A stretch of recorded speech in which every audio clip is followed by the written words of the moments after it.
I'm just going to rant for a little bit. Simply, I am so tired of the complaint. Um, of if I knew more, I would do more. If I knew how to answer this question or that question, then I would evangelize more. But because I don't know how to answer this question or any of the questions that this person, that person might have, I'm just not going to do it. Listen, you don't have an excuse of not knowing enough, first off, because of the fact that simply the internet is at your fingertips. You're on it right now. Simply, quite frankly, if you want to know anything, all you have to do is type in a few keywords and boom, it's there. But even if that weren't true, take the internet out of the equation, you also have your own Bible. You realize that the apostles and like they didn't have that when they first started preaching and teaching. They had to go off what they memorized.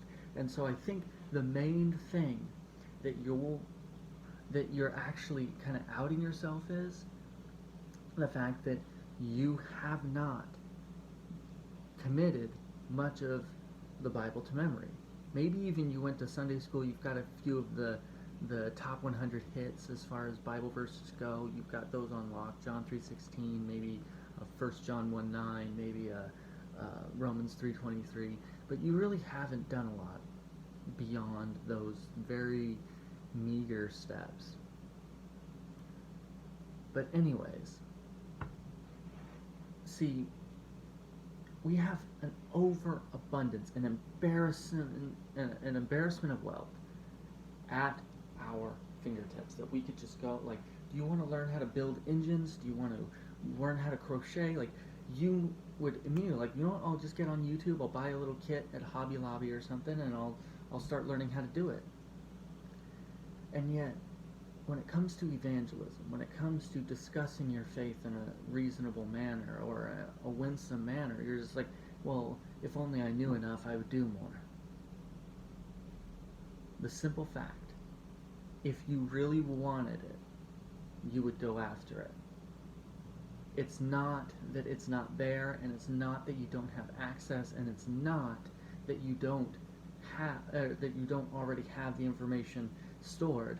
It's simply that you don't want it enough to go after it, to find it. You are not in love with Christ enough that you want other people to know about it.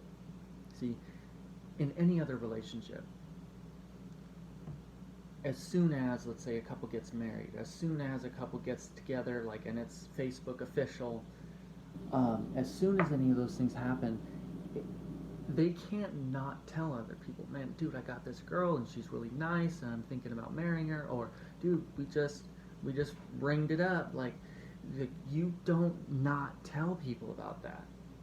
In fact, actually, if a dude goes like this at the gym because he knows there's going to be a certain girl there that's going to see him and he doesn't want her to think that he's married so that he can flirt with her, or that he doesn't want her to know that he has a wife, what that shows is that he's not really committed to the woman whose ring is on his finger.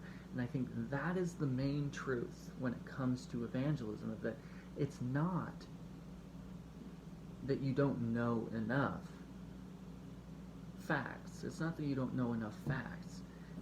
It's really that you don't know Christ really at all.